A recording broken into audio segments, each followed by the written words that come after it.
Hi there, welcome back, or welcome if you're new here to the channel. My name is Ruben Stom, and in today's video I created this AI video ad for Higgsfield, and I show you exactly how I made it step by step. I am born a dreamer, burning with creativity. As a child, I saw beauty in what wasn't real, and I struggled to make others see it too. They asked me to be practical, to accept things as they were. Where they see reality, I see opportunity. What tools could I embrace to show them what I see, to show you my world? If only I'd known then what I'm capable of now. The world isn't just as it is, it's as I choose to make it. The world is my oyster.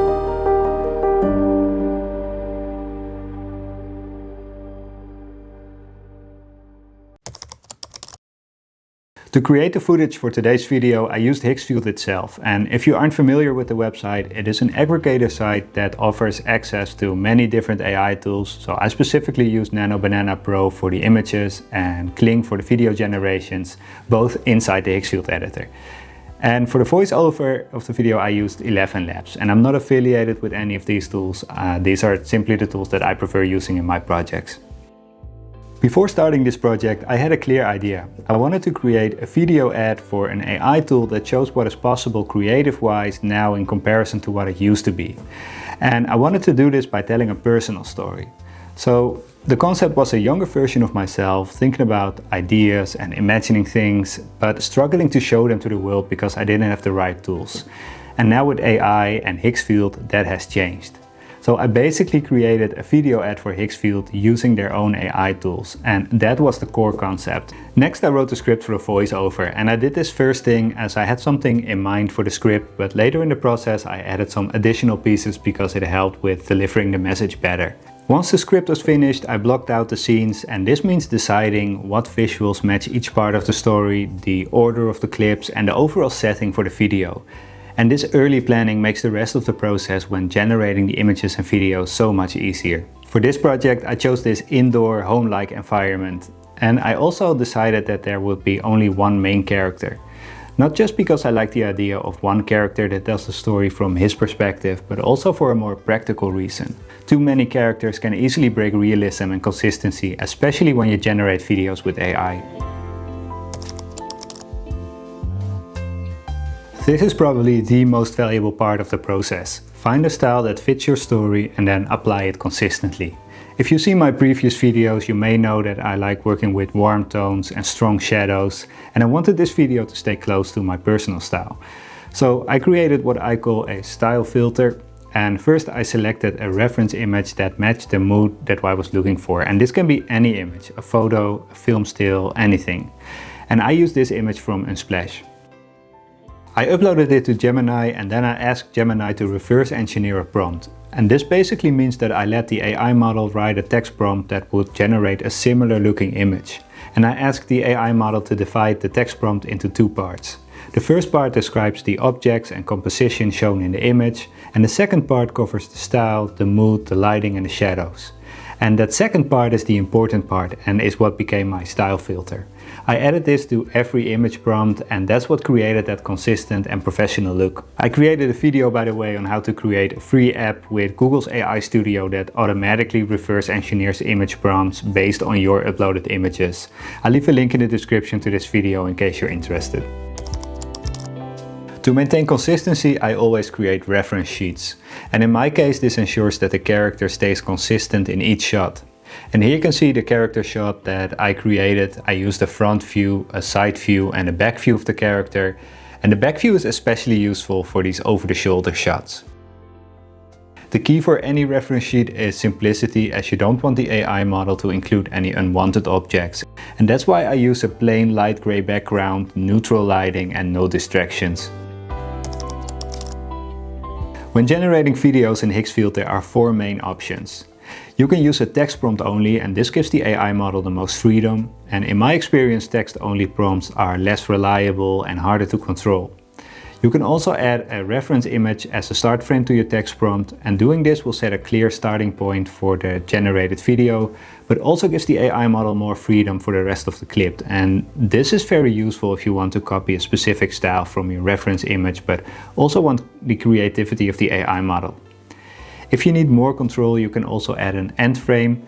And using both start and end frames allows you to define the beginning and the end of the clip, and with the text prompt you can connect those two states in any way that you want.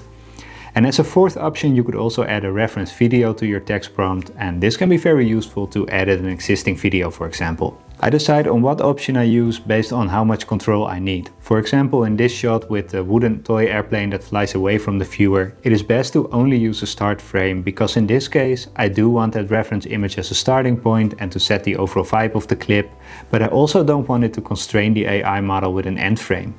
Instead, I let the AI model come up with the route when generating the video. For more controlled actions, the start and the end frame become extremely useful. So in this end shot where the character suddenly awakens and opens his eyes, I wanted full control. So here I first created an image where the character has his eyes closed and a second image with his eyes opened. And in the next phase where I generate the video, I use a text prompt to connect the start and the end frame with each other. For even more complex scenes, I sometimes generate the reference images in stages. And for this clip, for example, I first started with an image of a closed closet for the start frame, and then I generated a second image based on that first image with the closet door slightly opened. And I mentioned that the inside of the closet was completely empty, and this was important as it allowed me to easily experiment later, as I now was able to simply refer to the empty inside of the closet and fill it with whatever. And I did the same for the character that sits in the windowsill here. I wasn't sure what I wanted to show in the window, so this way I can experiment with that very easily. I want to stress the importance of getting these reference images right and that you have everything in place in your images. So really take your time for this part and iterate if there's something that you don't like. The lighting, the vibe, the setting, the character, they all have to be perfect, because the AI video generator follows your image, your reference image very literally, and that's a good thing as it gives you a lot of control. And the style is so consistent for each image because I used that partial prompt that I showed you earlier to create a filter for each image. And whatever start or end frame I generate, I always add that piece of prompt to create that warm signature look. Once all start and end frames are ready, the actual video generation process becomes very straightforward. So I used Kling as the AI video model to generate all clips. It is very capable and more affordable compared to Veo 3, for example. And I don't like switching models within a single video to maintain that signature style as much as possible. The clips with both a start and end frame are the easiest to generate, and you can do this in the Create Video section of Higgsfield. And just describe how you'd like to transition from the first reference image to the second one. I mostly play around with the camera movement to connect the frames. For example, I used the subtle zoom out movement at this scene. If you're not sure what camera movement options to prompt for, I highly recommend checking out Higgsfield Cinema Studio, and here you can find a set of presets that work really well. In this example, I used the Orbit Around preset to subtly move around the object. I also really love using the jib up effect for those classic movie endings like I used in this project here. In this phase it shows how important it is to plan ahead and use good reference images. If those are strong, then generating the videos becomes very easy. In this example I only ask it to animate the wheels in a subtle horizontal motion, and that's it. Here's another example of a very minimal prompt where the reference image does all the heavy lifting, and I only instruct it to make the character wave at the camera and slowly zoom in. To create alternative versions of clips, I used Higgsfield's Edit section. And here you can upload your videos and images if needed. In this case I added a clip I created earlier and a reference image of that exact same video, but with a different background. I then prompted for the exact same video, only with the background replaced like in the reference image. And the idea here is to have two identical clips, so I can later in my video editor transition from one clip to the other. For the voiceover I use the text-to-speech function from ElevenLabs. And you can simply insert the script for your voiceover and then select the voice that you like. I chose Theo Silk as I wanted a warm storytelling voice, and I used 11 version 3 for the voice generation as this is the most expressive voice. Once you insert your text and select the voice, you click the generate button, and within a few seconds you have 2 voiceovers to choose from. Unfortunately, ElevenLabs is not included in the Hixfield subscription plan, and this is something that I hope that they'll add in the future. But if you need a single subscription where both AI video generators and AI generated voiceovers are included, then I recommend checking out Artlist. I generated the voiceover directly on the ElevenLabs website because I only used a short script for today's video, and I easily managed with the free credits that I received when signing up. I use Premiere Pro to tie all clips together, and you don't need any fancy editing tools for this because the AI generated clips were exactly what I wanted, and I don't have any unwanted footage that I have to go through. I just had to trim some of the clips that felt too long and play with some of the transitions. I only used hard cuts or simple fades for the transition. I think that editing the entire video only took me about 30 minutes or so. For this shot where the character sits in a stand and the background fades into a forest, I put 2 clips on top of each other and halfway through lowered the opacity of the top layer to show the underlying clip. And because the clips are both identical, you don't see any changes except for the background, as if it was masked out. I pasted in the voiceover and chopped it in small pieces and placed them on the exact places on the timeline so it would match the footage. And once ready, I exported the video, and that's it. Because I noticed that there's a lot of unclarity online about how expensive AI tools actually are, I wanted to briefly break down the costs for this project. For Hixfield, I'm on the Ultimate monthly plan, which costs $49 a month and gives you 1200 credits.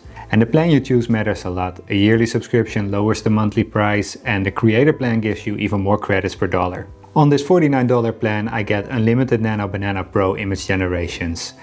Unlimited means up to 4 images at the same time, at 2K resolution and with slower generation times. So to speed things up, I still ended up using credits. I generated 120 images, about a third were generated using credits, and on average I paid 2 credits per image, which comes down to a total of 80 credits. I generated 25 video clips, and 18 of those were 10 seconds long using Kling 2.6, costing 360 credits. And 4 clips were 5 seconds long, costing 40 credits total, and 3 clips were made in the edit video section using Kling 01, costing 90 credits. And it is optional to generate sound to your video clips, but I purposefully did not add any sound to keep costs down. So in total I spent 490 credits on video generation, and altogether I used 570 of the 1200 credits, which equals $23.28. And I didn't pay anything for the voiceover since I could do that using the free credits I got when signing up. And whether this is expensive or cheap really depends on your perspective. I completely understand that people don't want to pay $49 a month with so many tools already out there.